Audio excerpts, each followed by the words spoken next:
I'm here with Liv now. Normally Liv's is quite a positive person, but I've seen the look in her face and she's not happy. As well, she might not be, because we've just witnessed Arsenal go out of the FA Cup at the first stage in the third round to Man United in a game where, let's be honest, Arsenal had the majority of the possession, the majority of the chances. Man United even went down to 10 men, but we couldn't beat them. The game went to penalties and they've beaten us. Also, I should add that we had a penalty in normal time, which we couldn't put away over. Liv's, your thoughts? To be honest with you, the way I feel, we obviously need a striker. Everyone's said that, we all know that. But the whole team's performance today and across the whole season, I'm sorry, it's like we are just regressing further and further. We've had an injury crisis, fine. We are down to the bare bones of what we've got now today, and we've just lost another 2 players. We have a recruitment issue now. So if we don't do something this January, questions have got to be asked. I also want to point out, I don't think we are doing anything this January. I think there's been a whole lot of rumours that people are seeing and jumping on the bandwagon and da-da-da. The only person I think we were actually connected to was Cunha. That turned out maybe to be from his agent trying to get him a new deal at Wolves. So we've been done there. That's a good point. I just think we look like a bit of a joke now. It's not funny, but I'm laughing because, I'm laugh or cry sort of thing. Yeah. I mean, now, you said that you think we're regressing. When you say that, exactly, what do you mean? I mean, is it a confidence issue, or do you think the players are just not good enough, or what do you think is the central issue to this apparent lack of goal-scoring ability?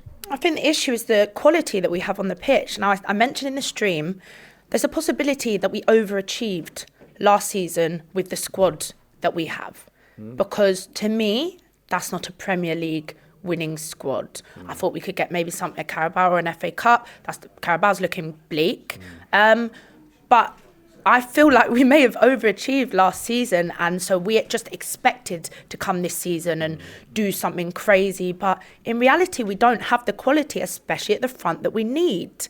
Havertz, look, when he went to take that penalty, not being funny, but I had a feeling he was going to miss. It's like, how you want to be feeling about your number 9? Like, I don't know. You know what, that's a good point, because I was sitting next to a few people, and as he stepped up to take the penalty, a lot of people were saying that they shouldn't have let him take one because he was playing pretty poorly throughout the game in normal time. So to expect him to take a penalty under pressure like that might not be the wisest thing to do. That being said, though, I've heard managers say a lot of the times it's down to who wants to take the penalty. So, hey, it is what it is. But I think it's also fair to say that Havertz wasn't the only one that was misfiring today. There's a few of them. Trossard, Odegaard, a few. Trossard, I like Trossard, but this season for me has not been it. I mean, how do you let De Ligt get his leg round you to clear that? I want to know how that happened. Sorry, but, It's one of those days, man, where it just didn't seem to work for us. Right, okay, so we've talked about the game, we talked about the inability to do anything in the transfer window. Let's talk about the game coming up on Wednesday against Tottenham.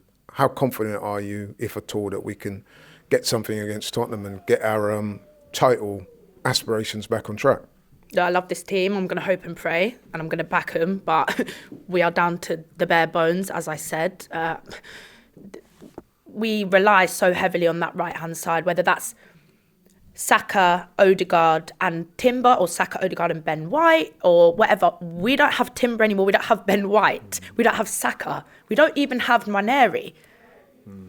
I am not confident at all, Laurie. I'm sorry. If we are able to do something on Wednesday, I will be, I'll put my hands up and say fine. But the way it feels to me, we don't have a team that can go on to beat. But I hate to say it, but we don't. No, I appreciate your honesty. And talking of honesty, I want to ask you your thoughts on the manager. A lot of people have had a lot to say on the manager over the last couple of days. Your thoughts on Mikel Arteta at the moment? Look, at the beginning of the season, I would have said, look, we've had some unfortunate, red cards and all of this. But them times we had those red cards, were we even playing well enough to actually win that match anyway, even with 11 men? Today, United went down to 10 10 men and we couldn't do anything. I love Arteta and I'm very appreciative of where he's brought us from. I will never forget those dark days. You know, at the beginning, the issue was our defence, and he did, look, no one can deny he's patterned that very well. But he has neglected the forward line, and that is clear to everyone. And this January is going to be very, very telling.